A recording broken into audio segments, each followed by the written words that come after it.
Okay जी student, फिर हम देखते हैं कि क्या है रिलायबिलिटी ऑफ सिस्टम। बहुत कम लोगों ने अभी तक ज्वाइन किया है, कहाँ रह गए हैं बाकी लोग?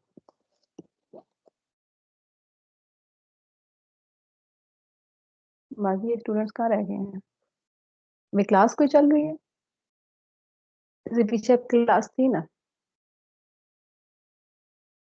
यस मैम, कम्युनिकेशन की।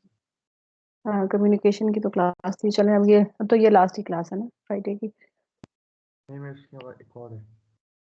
इसके बाद एक और है? अच्छा, मेरी लास्ट है, यानी कि इस वीक की मेरी लास्ट क्लास है। उसके बाद इंशाल्लाह आपसे फिर वेडनेसडे को मुलाकात होगी।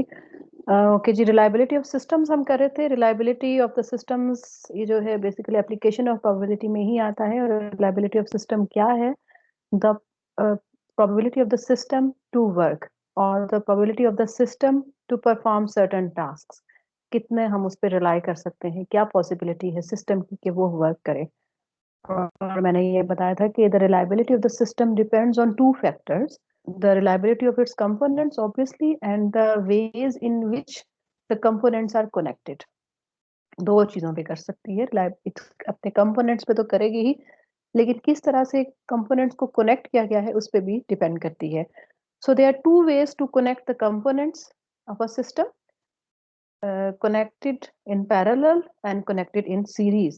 So components in series that are connected in series, a set of components are considered in series if the system works only if each one of the components work। कि अगर दोनों कंपोनेंट वर्क करेंगे simultaneously then the system will work, and if any of the component fails to work then the system will fail, right? तो इसका मतलब है कि system की वर्किंग, सिस्टम की रिलायबिलिटी डिपेंड कर रही है on both the reliability of its components if the components are attached in series। for example, if the components are A and B। आपकी स्क्रीन शेयर है, नजर नहीं आ रही है। जी स्क्रीन शेयर है, चेक करें बेटा, मैंने स्क्रीन शेयर की हुई है। शेयर है मैम। बाकी को आ रही है? आ रही है तो आपका इंटरनेट का भी मसला होता है ना, फिर स्क्रीन शेयर नहीं होती। अगर किसी को ना आ रही हो तो इसका मतलब मेरे इंटरनेट का इशू है, अगर नहीं है तो फिर आपका नेटवर्क का होगा। जी अभी आई है, शो हुई है कि नहीं, विजिबल है कि नहीं? मैम विजिट जब ये क्लासेस लेते हैं तो बाकी सबके घर वालों के ना इंटरनेट फिर ऑफ करवा दिया करें। ये उनसे कहा करें हो कि गई है। एटलीस्ट वीडियोस या यूट्यूब वगैरह ऑन ना करें, तो फिर सही रहता है। Okay, so if the components A and B are attached in series then the reliability of the system is R is equal to probability of A intersection B, that is the probability of the component A and B, and this is equal to the product of the reliabilities of the two components। और अगर हमारे पास n components हो तो हम इसको लिखेंगे the product of the reliabilities of the n components, right? अगर वो सीरीज में है तो सिंपली सिस्टम की रिलायबिलिटी फाइंड करने के लिए आपने कंपोनेंट की रिलायबिलिटीज का प्रोडक्ट ले लेना है। और दूसरा आप देखते हैं components in parallel. A set of components is considered to be in parallel if the system works whenever at least one of the components works। ठीक है, कोई एक कंपोनेंट भी अगर वर्क करेगा तो सिस्टम विल वर्क। और सिस्टम कब फेल होगा? कब फेल होगा? सिस्टम कब वर्क नहीं करेगा? जब दोनों वर्क नहीं करेंगे। जब दोनों ही वर्क नहीं करेंगे, दोनों कंपोनेंट, ये सारे कंपोनेंट जो कि पैरेलल अटैच है वो वर्क नहीं करेंगे या फेल हो जाएंगे। और जब वो पैरेलल अटैच होंगे, बेसिकली ये है आपके पास R is equal to probability of A union B के इक्वल होता है अगर कंपोनेंट्स आपके पैरेलल अटैच हैं। और ये हमारे पास ये फार्मूला है। ये क्या फार्मूला है, किसी को कुछ पता है इसके बारे में? नो मैम, वही यस चीज, मैम। बस उसकी रिप्रेजेंटेशन डिफरेंट है। क्या चीज है?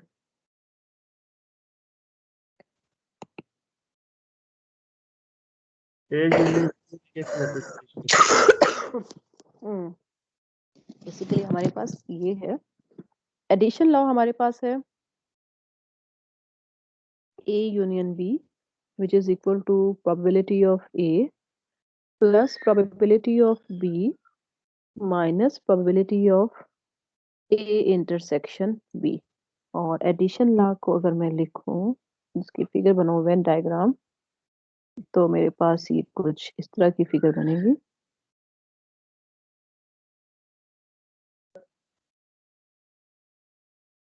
ठीक है, और इसकी एक और प्रेजेंटेशन में लिखूं कैसे, probability of A intersection B complement plus probability of A intersection B plus probability of A complement intersection B. ये क्या है?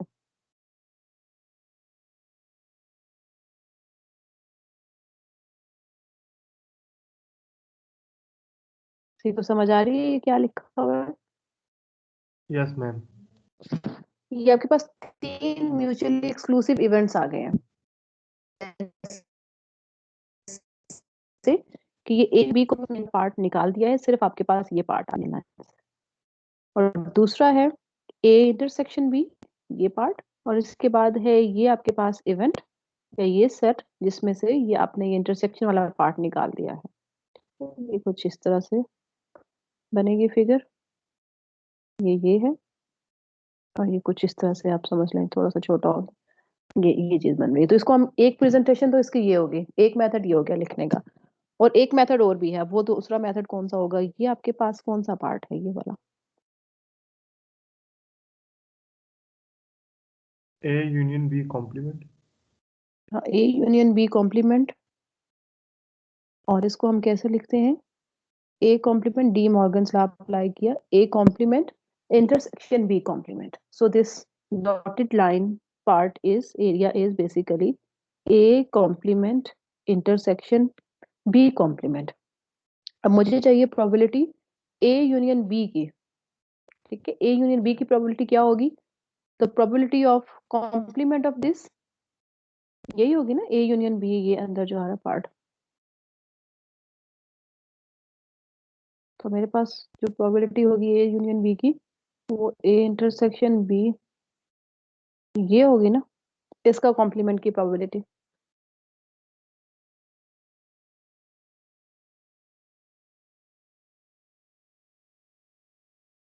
ये पूरा कॉम्प्लीमेंट, और ये क्या आता है? 1 minus probability of this this.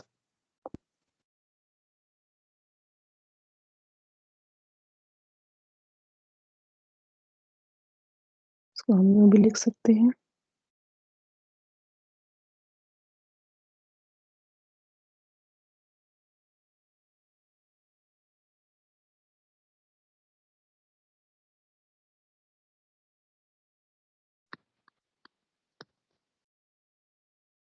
ये बन गया मेरे पास वही फार्मूला आ गया। जी कुछ पता चला ये कैसे मैं लेके आई हूँ? जी स्टूडेंट्स कुछ समझ आई यस कैसे मैम, लेके आई? आपने थर्ड लाइन का एक्सपेंड किया सिर्फ। जी आपको तो ये यस पता मैम चल, समझ आ गई। बाकी रिजवान आपको भी समझ आ गई। और मैम ये जो सेकंड स्टेप आपने किया वो एक दफा रिपीट कर दें प्लीज। ये वाला सेकंड, ये थर्ड। मैम ये जो probability of A intersection B complement plus probability of A intersection B plus हाँ, ये प्रोबेबिलिटी तो ऑफ बेसिकली मैंने एक प्रेजेंटेशन और लिखी है कि ये 3 म्यूचुअली एक्सक्लूसिव इवेंट्स की फॉर्म में लिखा है। ए यूनियन बी को मैंने 3 पार्ट्स में डिवाइड कर दिया है। एक ये पार्ट है सही सही से ठीक है। ए इंटरसेक्शन बी कॉम्प्लीमेंट, और एक इंटरसेक्शन बी है, और एक ये पार्ट है। ठीक है मैम ठीक ठीक है ना, ये तो वैसे एक ये प्रेजेंटेशन लिख दी है। बेसिकली आपने ये चीज समझनी है कि वो जो फार्मूला है ना, ए यूनियन बी, ये यहाँ से ये कैसे है, ये कॉम्प्लीमेंट भी आ रहा है साथ इसके ऊपर, बिल्कुल 2 कॉम्प्लीमेंट आ रहे हैं। A intersection A complement intersection B complement का कॉम्प्लीमेंट है आपके पास ये यूनियन। है। यस मैम ठीक है। ठीक है, तो वो 1 minus probability of A complement intersection B complement आ रहा है।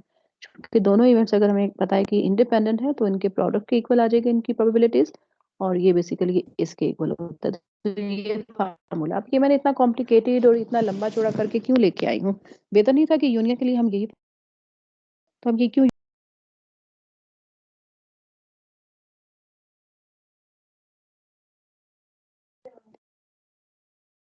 क्या वजह हो सकती है इसकी? कि हम ये इतना मुश्किल फार्मूला हम उधर से कॉम्प्लीमेंट का कॉम्प्लीमेंट और फिर लेके और फिर हमने उसको ऐसे डिराइव किया। आपके ख्याल में इसकी क्या रीजन हो सकती है? No idea, ma'am. नहीं आइडिया। अच्छा देखिए, अभी तो ये हमारे पास सिर्फ 2 कंपोनेंट्स हैं। 2 components if they are attached in parallel तो उनकी प्रोबेबिलिटीज हम इस तरह कैलकुलेट कर सकते हैं या इस तरह भी कर सकते हैं।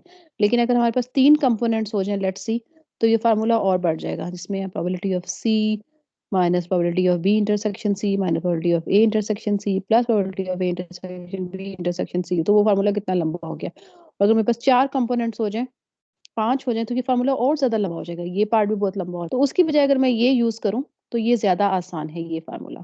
इसमें सिंपल मैंने क्या करना है कि अगर मेरे पास रिलायबिलिटी ऑफ द सिस्टम है जो कि जिसके n कंपोनेंट्स हैं, तो मैंने यहाँ पे ये कैलकुलेट करना होगा 1 minus R1 1 minus R2 1 minus R3 up to 1 minus RN।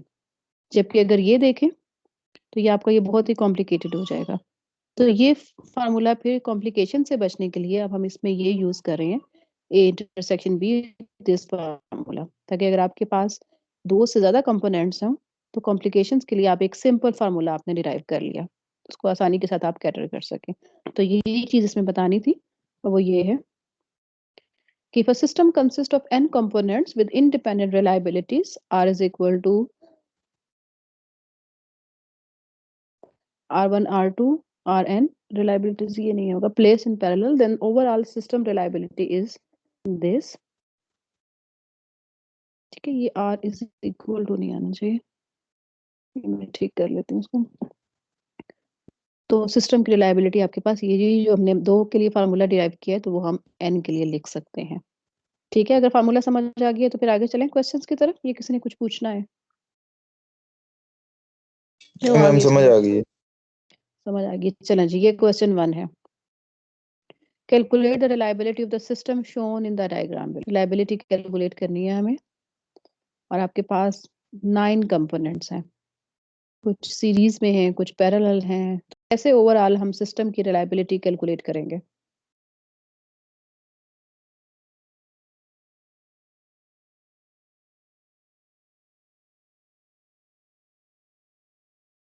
Ji ma'am पहले 2 पे मल्टीप्लिकेशन लगाएंगे, उसके बाद इन तीनों पे वो लगाएंगे और फिर तीनों को ऐड कर।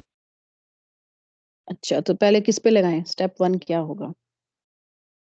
तो R1 और R2 पे मल्टीप्लिकेशन वाला लगाएं, फिर जो दरमियान वाली स्टेज है वो तीनों पे पैरेलल वाला लगाएं, और उसके अंदर सब में जो थर्ड पहले हम ब्रांच है अगर उसके दरमियान उसमें वाले को कर लें कि ये R1 R2 इसको कंबाइन कर लें, ये जो बड़ा आपको नजर आ रहा है, इसको पहले हम सॉल्व करते हैं ना। R1 R2 R9 तो बाद में हो ही जाएंगे ना। पहले ये जो जाके ये हुआ है आपके पास क्लासिफाई, जिस तरह से भी हुआ है अटैचमेंट, इसको पहले सॉल्व करते हैं। नहीं, पहले अगर हम R2 और R4 को कर लें,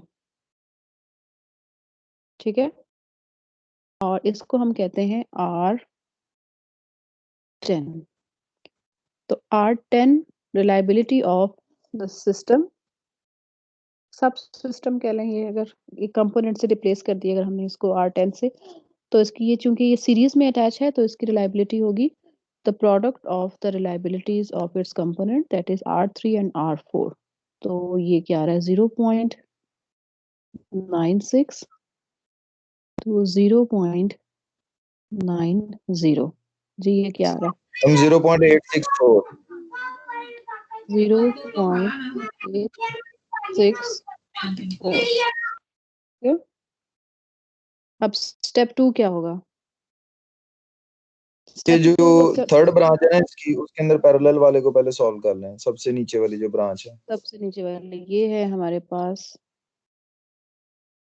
R7 और R8। तो अब हमारे पास R10 हो गया, तो उसको हम R11 कहते हैं, और ये है R11 पूरा एक ही कंपोनेंट अगर हम इसको कह दें, और R11 is equal to 1 minus R7 complement into R8 complement. तो ये होगा 1 माइनस R7 का कॉम्प्लीमेंट बन रहा है 0.04 और R8 का कॉम्प्लीमेंट बन रहा है 0.10। तो ये क्या आ रहा है भाई? 0.996 आ रहा है टोटल आंसर। ठीक है, 0.996 आ रहा है। चलिए जी, ये सेकंड स्टेप हो गया। अब क्या होगा? थर्ड स्टेप में क्या करना है? कि उससे किसको पीछे लेना है? वाले से मल्टीप्लाई कर दें, 0.93 से मल्टीप्लाई कर दें R6 इसको। और R11। ठीक है, R6 और R11 को हम कर लेते हैं इकट्ठा। इसको हम कहते हैं कि ये R12 है। ठीक है, तो R12 में है हमारे पास दो component in series attach, R6 और R11। तो R6 और R11 आ गया, और R6 और R11 क्या है? 0.996 ma'am multiply by R। Ma'am 0.926 answer आ गया 0.926 इसका। ये आ गया R12। अब फोर्थ स्टेप क्या होगा? अब ये तीनों पैरेलल में है ना, R10 R11 और R12, इन तीनों को वो पैरेलल वाला सॉल्व करना है। मैम मैं एक मिनट बताता हूँ आपको आंसर। नहीं, R10, R5 और R12 ये पैरेलल में आई है। R13 yes ma'am. ये पैरेलल, इसलिए 1 माइनस R10 का कॉम्प्लीमेंट इनटू R5 का कॉम्प्लीमेंट इनटू R12। जी, बाकी लोग किधर हैं? बाकी लोग कोई रिस्पॉन्स नहीं कर रहे। कैलकुलेशंस करें जरा साथ साथ।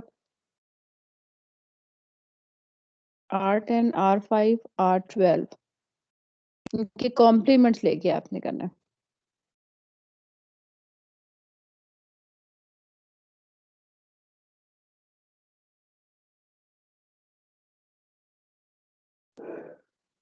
मैम 0.999 आ गया।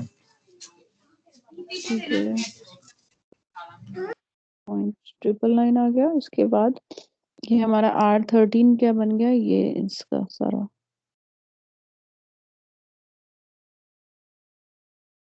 इस पूरे को हमने रिप्लेस कर दिया R13 से। अब हम सिस्टम की ओवरऑल रिलायबिलिटी कैलकुलेट कर सकते हैं, विच इज R। और अब हमारे पास ये सारे जो हैं R1, R2, R13 और R9 they are attach in series. तो इनकी रिलायबिलिटीज के इक्वल होगा R2, R13, R9। जी 0.856 0.856। ठीक है, तो ये हमारे पास आ गई सिस्टम की रिलायबिलिटी, विच इज 0.856 और 85.6% है। तो इस तरीके से हम रिलायबिलिटीज कैलकुलेट करेंगे। कि स्टेप वाइज चलेंगे, और ध्यान रखना है कि पैरेलल है या सीरीज में कनेक्ट है। ठीक है जी, किसी का कोई क्वेश्चन इस बारे में? No ma'am. No ma'am. ठीक है, बस 3 स्टूडेंट्स की क्लास ले रहे हैं, एक शहरियार, एक मारिया और एक रिजवान। बाकी लोग कहाँ हैं? Yes ma'am. जी, आपका नाम? मैम अब्दुल समी। जी, अब्दुल समी। तो समझ आ गया? शोर इतना आने लगता है। जी, किसी को ना समझ आई हो भाई क्वेश्चन 1 के? नो मैम, समझ आ गई। मैम, ये हम क्या कैलकुलेट कर रहे हैं? ये मैम क्या है समझ आ गई। रिलायबिलिटी? ये कभी आप मल्टीप्लाई करें, कभी आप कॉम्प्लीमेंट ले रही हैं, ये क्या है? ये नहीं है कोई क्वेश्चन किसी का? ये आपने क्या किया है सारा? कुछ समझ नहीं आई। किधर है दानिश? दानिश क्लास ले रहे हैं?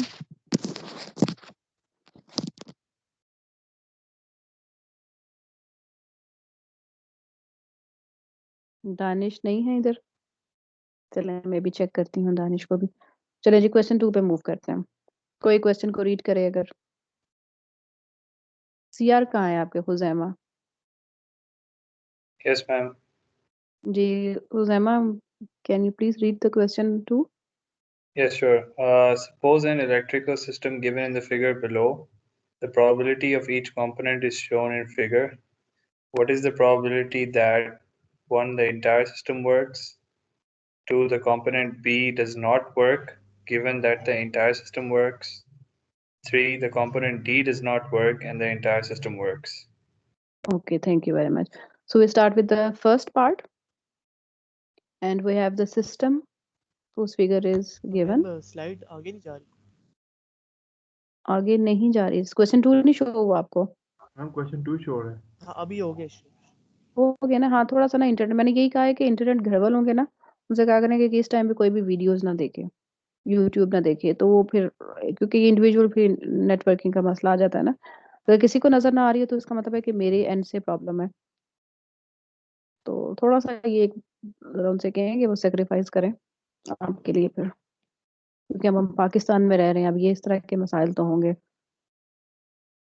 अच्छा, so we have this diagram, the system B and C are attached in parallel, and what is the probability that the first part is the entire system works?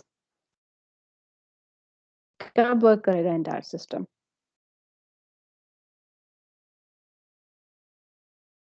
जब चारों काम करेंगे। जब चारों काम करेंगे, अगर B फेल हो कोई गया तो लास्ट टाइम फिर की तरफ रिलायबिलिटी निकाल देंगे। लास्ट टाइम की तरफ रिलायबिलिटी वाला काम कर लेंगे। Probability of B and C parallel में हो जाएगी और फिर इन तीनों को सीरीज में करके जो आखिर में टोटल रिलायबिलिटी आएगी। ठीक है, तो हम ये करते हैं कि द प्रोबेबिलिटी और द रिलायबिलिटी, इसको हम कह देते हैं कि ये E कंपोनेंट है। So the E is equal to, these are attached in parallel, so we will find their complements. जी, ये जरा देखें अब क्या आ रहा है। 1 minus मैम इसका जी, ये बताइए क्या आ रहा है।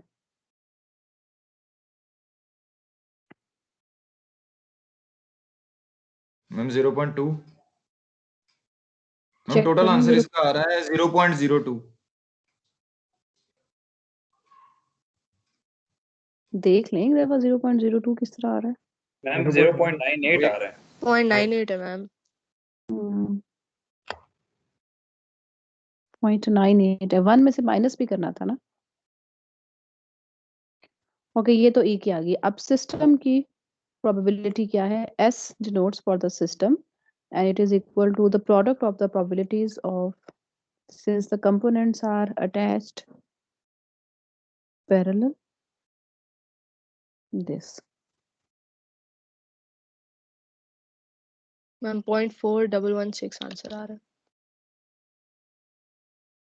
0.4116 को हम 12 कर लेते हैं। 12 ये कर लिया हमने। ठीक है स्टूडेंट्स, तो ये है प्रोबेबिलिटी ऑफ द सिस्टम, ये है क्वेश्चन फर्स्ट पार्ट का आंसर। अब आ जाए जरा सेकंड पे। The component B does not work given that the entire system works. ये क्या है? A, C और D की प्रोबेबिलिटी दे देंगे। C और D की नहीं है, ये कंडीशनल प्रोबेबिलिटी है। ये B does not work given that the system works, हमें ये फाइंड करना है। देन सीरीज में फिर बी के अलावा ये हमारे पास बाय डेफिनेशन क्या बनता है? Definition of the conditional probability, probability of S, यही होता है ना बाय हमारे पास फार्मूला। B इंटरसेक्शन S क्या है? कि सिस्टम वर्क कब करेगा? जब B वर्क ना करे, A वर्क करे, B वर्क ना करे, C करे और D करे, यही बनेगा ना। और प्रोबेबिलिटी ऑफ S। मैम जी मैम इसका सिंपल तरीका हम प्रोबेबिलिटी ऑफ बी सिस्टम की 0 लिख के मैम वो फिर पैरेलल वाला सारा सॉल्व करके वैसे नहीं निकाल सकते? 0 इसलिए नहीं हो सकता कि B को हम निकाल इसलिए नहीं सकते क्योंकि B के वर्क ना करने की प्रोबेबिलिटी क्या है? 0.1। ओके मैम, तो वो हमने बीच में इसको इंक्लूड करना है। Okay ma'am. तो मैम सिंपल उसकी जगह फिर ना करने की जो है उसको 0.1 ले लेते हैं, उस तरह सॉल्व कर लेते हैं बस। तो ए, सी और डी की भी तो लिखनी है ना। ठीक है। ए की है 0.7, बी के ना करने की है 0.1, सी के वर्क करने की है 0.8 और डी की है 0.6 divided by probability of system क्या है। मैम ये सिस्टम पहले से डिवाइड क्यों कर रहे हैं? ये बाय डेफिनेशन है ना बेटा, ये by Okay. Definition conditional probability है कि system given that the system works, तो प्रोबेबिलिटी ऑफ बी कॉम्प्लीमेंट हम कैलकुलेट कर रहे हैं। प्रोबेबिलिटी ऑफ एस क्या है? 0.4116। जी ये हमने पिछले क्वेश्चन पार्ट में कैलकुलेट की थी, 412 ये आ रही है। जी बताइए अब क्या आंसर आ रहा है इसका। मैम 0.08। 0.08। इसके बाद भी कुछ आ रहा है? 16। 16 तो 2 कर लेते हैं, ठीक है। तो अब देखें कि ये प्रोबेबिलिटी कितनी कम हो गई है।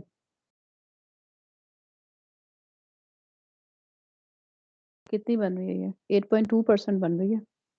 आपके क्या ख्याल है, क्यों कम इतनी हो गई है?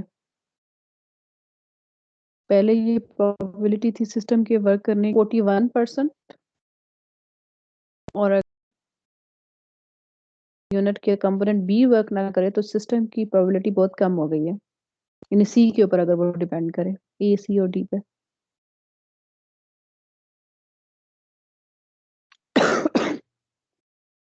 बिकॉज बी की प्रोबेबिलिटी होने की बहुत ज्यादा है, मतलब लाइक बी वर्क करे उसकी प्रोबेबिलिटी ज्यादा है, तो वो नहीं काम करेगा तो फिर ओवरऑल प्रोबेबिलिटी सिस्टम की काफी रिड्यूस हो जाएगी। काफी डिक्रीज हो जाएगी। और दूसरा ये कि ए की और डी की तो हमारे पास ऑलरेडी कम है काफी, बी की ही ज्यादा थी, जिसकी वजह से हमारा सिस्टम जो है उसकी प्रोबेबिलिटी ज्यादा थी काम करने की। लेकिन अब चूंकि बी ने मैम वर्क करना छोड़ दिया है। जी जी मैम ये ऊपर आपने जो क्वेश्चन के स्टार्ट में ये हमने अभी सेकंड पार्ट जो किया है ना मैम, यहाँ पे probability of B complement intersection system, ma'am इसको आगे आपने ना ओपन किया है A intersection B complement complement sorry intersection C intersection D. Ma'am ये थोड़ा सा एक्सप्लेन कर दें कैसे हुआ है। जी, ये ऐसे हुआ है कि सिस्टम वर्क करे, यही है ना हमारे पास, और बी वर्क ना करे, बी वर्क ना करे और सिस्टम वर्क करे। Yes ma'am. तो मतलब है कि सी को वर्क करना चाहिए फिर, यानी ए भी वर्क, बी वर्क ना करे, सी भी करे और डी भी करे। और यहाँ पे मैंने चूंकि ये इंडिपेंडेंट है आपके पास इवेंट्स, इनकी working independent of each other है, तो इसलिए ये जो इंटरसेक्शन है ये इनके प्रोडक्ट के इक्वल आ रही है। Okay ma'am. ठीक है, चलो जी और कोई क्वेश्चन। अब थर्ड पार्ट है the component D does not work and the entire system works.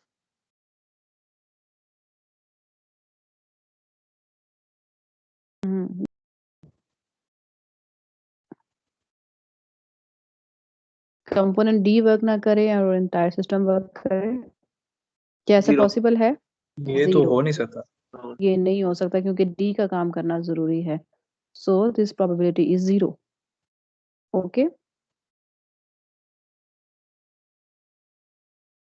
तो ये हमारा थर्ड पार्ट का आंसर 0 आ गया। चलें, कोई कंफ्यूजन किसी को, आगे मूव करें। Yes ma'am.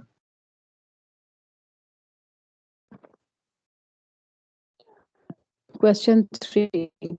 Three components with reliability R1 is equal to 0.92, R2 is equal to 0.95, and R3 is equal to 0.975 are placed in a series. A fourth component with reliability R4 is equal to 0.96 can be placed in parallel with one of these three components.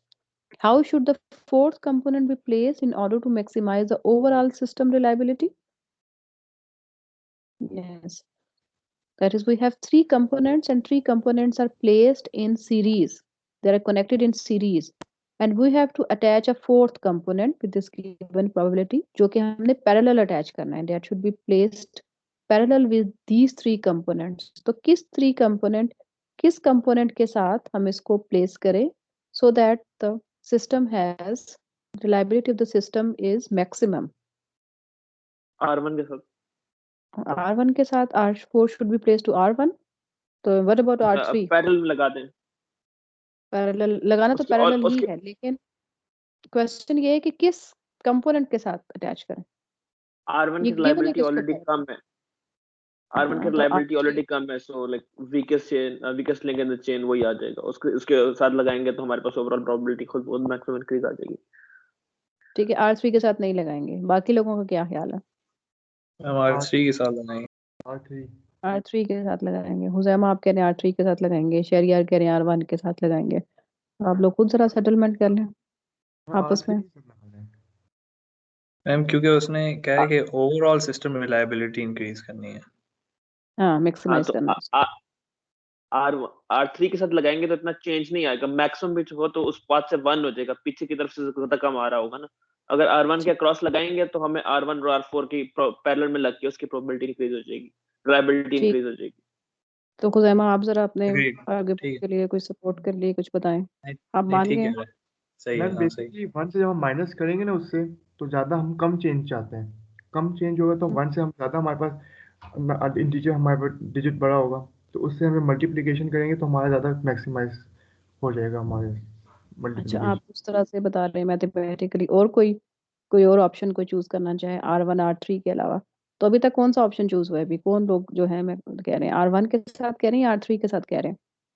R1 R1 के साथ ma'am. R1 के साथ कह रहे हैं। अच्छा, अब ये देखें कि हमारे पास ये 3 कंपोनेंट्स हैं विद दीज गिवन प्रोबेबिलिटीज। इसमें से सबसे कम रिलायबिलिटी किसकी कम है? सबसे कम किसकी है रिलायबिलिटी? R1 की ना, 0.92। हमने R4 वहां अटैच करना है, उस कंपोनेंट के साथ अटैच करना है जिसको ज्यादा आपके पास सपोर्ट की जरूरत है। ठीक है, R2 और R3 की प्रोबेबिलिटीज तो ऑलरेडी ज्यादा है कि वो वर्क करेंगे। R1 की प्रोबेबिलिटी कम है, तो R1 को सपोर्ट की जरूरत है। तो R1 की सपोर्ट के लिए हम इसके साथ R4 अटैच कर देंगे, ताकि अगर R1 जिसकी वर्किंग की प्रोबेबिलिटी बाकियों से कम है, तो अगर वो फेल भी हो जाता है तो R4 वर्क करता रहे। राइट, तो हमारा आंसर होगा कि R4 should be placed in parallel with R1। Right, तो आप जरा यूं करें, काम करें कि आप सारी फिगर्स ड्रॉ करें और ये इन सब को, इनकी रिलायबिलिटीज कैलकुलेट करें। तीनों ऑप्शंस लें, R1 R4 R2 R3। ये फिगर 1 है। इसके बाद है मेरे पास ये ऑप्शन। मैम ये इसको हम क्वेश्चन 2 ही कर रहे हैं अभी तक, क्योंकि जी, क्यों आपने 4 पे जाना है? 4 करना है आपने? ये क्वेश्चन 3 का फर्स्ट पार्ट ही कर रहे हैं अभी हम। नहीं, मुझे मैम क्वेश्चन 2 ही अभी शो हो रहा है, उसी वजह से मैं पूछ रहा था। फिर वही इंटरनेट का इशू है ना। बाकियों को तो 3 नजर आ रहा है ना? Yes yes ma'am. Ma'am. Yes ma'am. सभी और मैम क्लास लीव करके वापस आओ, सही हो जाता है। फिर मेरे साथ भी हो रहा है। क्या करके वापस आए? लीव करके? अच्छा, लीव करके।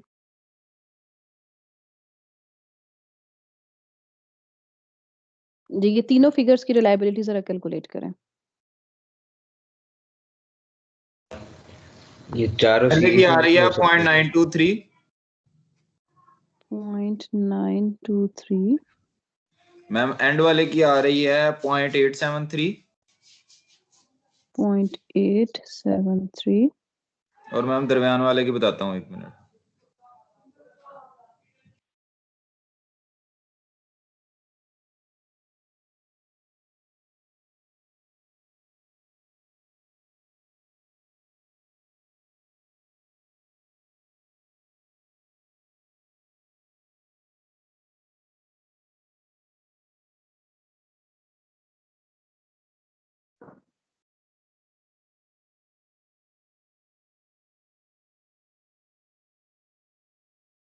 मैम 0.859 दरमियान वाले की।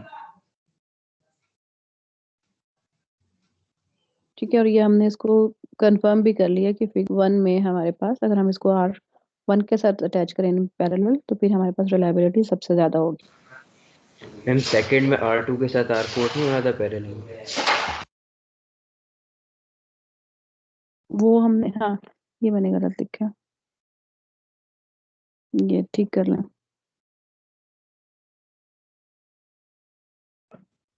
ठीक है,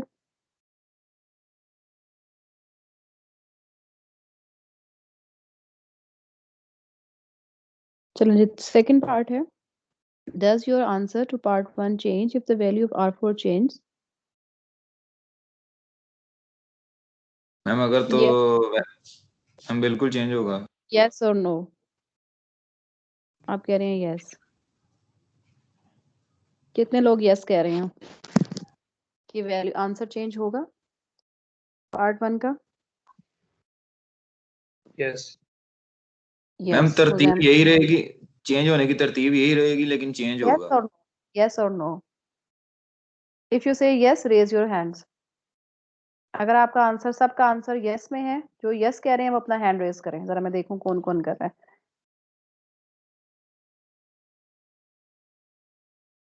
एमन आप क्या कह रही हैं? अब्दुल अरहम, अब्दुल आहद, सो जो जो हैंड रेज कर रहे हैं वो सारे यस कह रहे हैं। अब्दुल आहद, अब्दुल समी, यस रेज करें हैंड अपना। अब्दुल मोईद, इमन आप क्या कह रही हैं? Iman Fatima, ma'am no. No, you are saying no, okay. Ahmed Mustafa, Babar, no. Fahad, no. Faraz, इज़ा,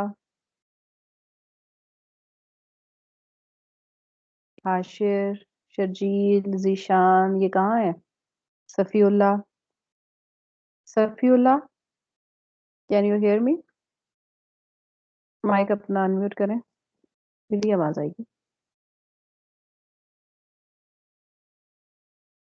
Safiullah,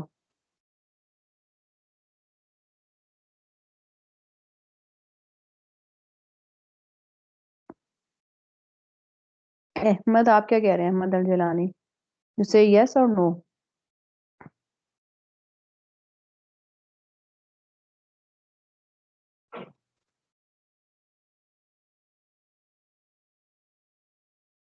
Talha Rahman आप क्या कह रहे हैं?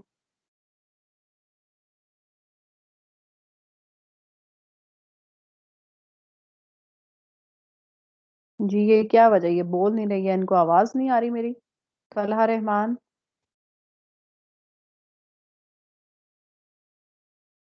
यस कह रही हैं या नो मैम कह इसके रही हैं? माइक का मसला है। चलें चैट में लिखें फिर।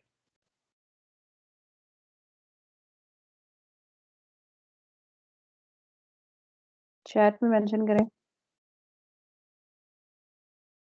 हमजा आप क्या कहते हैं फिर, यस और नो? मैम जो मेजोरिटी कहती है। जो मेजोरिटी कहती है, जो सही है वो नहीं कहती। ऐसा ने भी हाथ खड़ा कर लिया।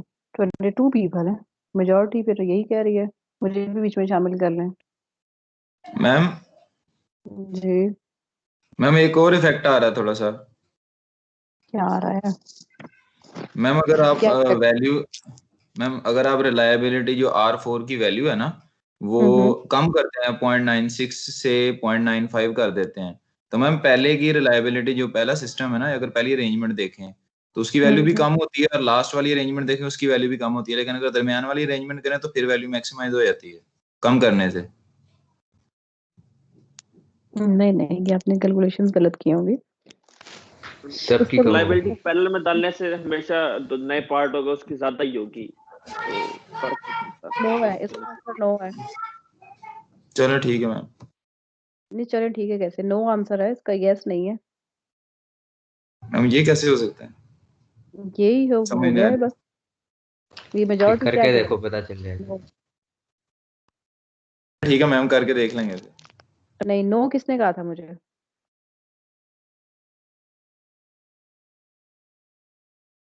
किसी ने नो कहा था मुझे? नो बाकी सब रेस्पेक्ट, लोग जी नो कहा था किसी ने। इज़ा आपने क्या कहा था?